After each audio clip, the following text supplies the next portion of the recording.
Hello there, this is your girl Nye, and this is the core of me. I've been getting a lot of questions about how I maintain my hair with the color and what I do for my locks when I maintain.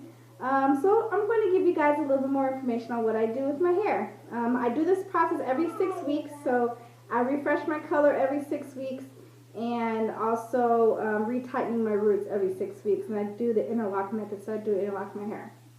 So to color my hair and to wash my hair, this is the stuff that I use. This is the color that I use. This is Pravana Chrome Silk, and the color is Vivid Violet. I don't know if you can see that. Can you see? Yeah, there you go, Vivid Violet. So that's the color that I use. To wash and condition my hair, I use Derm Organics shampoo and conditioner. So the conditioner bottle is just like this one. I use it because it's sulfate free and it's color safe. So it protects my color and it's sulfate free at the same time. And it also has a little bit of argan oil in it as well. So it's pretty good. I do put Vaseline on my edges so I don't get the color on my ears and on my edges and the nape of my neck. That's really important because the color is a professional color. You can only buy it on like Amazon, so it's not sold in stores. So it really stains really bad. And because it stains really bad, I wear 2 pair of gloves. One is not enough. I use 2 to make sure that the color doesn't bleed on my fingers and on my fingernails. So let's get started. And I also have a plastic cap. And if you hear background noise, it's my son. He's standing right next to me. So he might be a little noisy in the video. Alright, let's get started. I also forgot to mention that I do use an applicator brush and a clear plastic cup that I can just throw away after to put the color in. And I do just put the color in straight into the container. And then if I'm running low on color, I will mix it with conditioner to kind of stretch it. But that's usually not until after the first 2 times I put straight color. And then the very last time I usually mix it with conditioner to try and squeeze the last bit out before I have to go buy any more. Okay, now we're going to get started. The first thing I'm going to do is I'm going to take the plastic cup and pour the color in the bowl. And afterwards I'm going to throw away this cup because it's just a pack of plastic cups that I use just for coloring. Okay, here I'm going to take a clip so I can put my hair in sections. But before I do that, I got to make sure I put my Vaseline on my edges.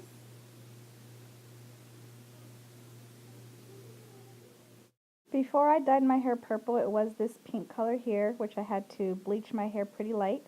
And then once it grew out, I bleached my roots and then put the purple on top of my bleached roots and pink tips. Now I'm going to put Vaseline over my ears and on around the edges of my hair and the nape of my neck, so the color doesn't bleed on my skin. Okay, and I'm parting my hair into sections. It's easy to put the color on sections first because if you don't, you will have uneven color and you might skip a few locks, which I've done that in the past before. And it looks kind of funky, but if you like that funky look where not all the locks are the same color, then you can do that if you want. But I want my whole head to be a very vibrant purple. So what I do is I put more on my roots and then I bring it down to the ends of my hair, and then I massage it with my fingers so that the color is even on each lock. Okay, I'm going to do a front section so you guys can see it a little bit better. Now, if I were wanting my roots to be purple, I would have to re-bleach my roots first. But my goal is to have black hair and just the tips being purple as my hair grows out. So I'm just going to refresh my purple every 6 to 8 weeks and not re-bleach the roots, so that only my tips are purple. Okay, I'm massaging it down so each lock is penetrated evenly. Okay, I'm going to show you guys the front section. I am pretty much finished. So I'm just going to do the front section so you can see a little bit better. And in the front section, I do the bottom and the top of the locks on all directions to make sure that each side is penetrated, because that is the area that is shown the most. Now I'm going to take off the first layer of my gloves and throw those away, and we're going to keep the under layer of gloves, so I'm going to use those to rinse my hair. Okay, now I'm going to put a plastic cap on my head, and the heat from your scalp actually helps the color stay in, and I keep the color in for about an hour. Okay, now I had the color in my hair for about an hour and a half this time, and now I'm ready to rinse the color out of my hair. Throw that bad boy away. Okay, got my gloves. Put my gloves on. You want to make sure you wear gloves when you rinse the color out of your hair, or your fingers will be dyed, which has happened to me a few times as well. Please learn from my mistakes. Okay, when you rinse the color out of your hair, you want to use cold water. That actually helps seal the color into your hair. If you use warm water, then a lot of the color will wash out.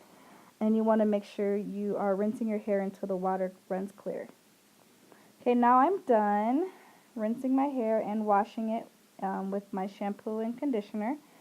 And I use a t-shirt to dry my hair, as you saw.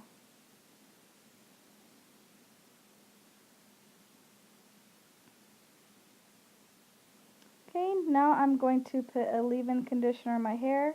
I use a Curl Enhancing Smoothie by Shea Moisture.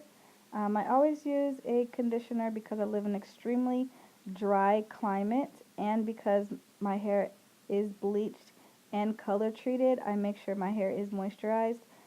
So I can't just use oil like some people do, or use nothing because of where I live and the color treatment on my hair.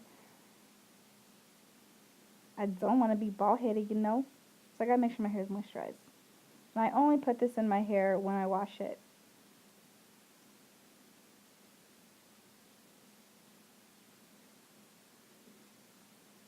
And I don't put as much in my hair as I did when I was a loose natural. I only put a little bit, one in the front and then a little bit in the back. But when I was a loose natural, I used to put a whole bunch in each section of my hair, but I don't do that anymore because I don't want to have buildup in my locks. Okay, now I'm going to part my hair on the side. And here is the Hairstyler blow dryer. This is the best blow dryer I've ever had in my life. I love it. I'm just going to put on the low setting and start blow drying my hair. You don't want to interlock your hair when it is wet. It's a bad idea. It will cause breakage, so you want to make sure you thoroughly dry your hair before interlocking, which that's what I'm going to do after I'm done blow drying. Okay, sometimes I have pieces that come loose because I did start my locks with 2-strand twist, so I just twist those pieces back up because not every spot has locked. And this is what it looks like so far before I refreshen my roots. And I will probably make a part 2 of this video because it is kind of long, so wait for part 2. This is how my hair looked after I finished retightening my roots using the interlock method. If you like to see how I do my interlock method, please stay tuned to the second part of my maintenance video in a separate video because, you know, it was kind of long, so I had to make a second one. Please subscribe to my channel and check me out on Facebook at Nyetta Abernathy and on Instagram at Nycor. Thank you so much for watching. Have a great day and be blessed.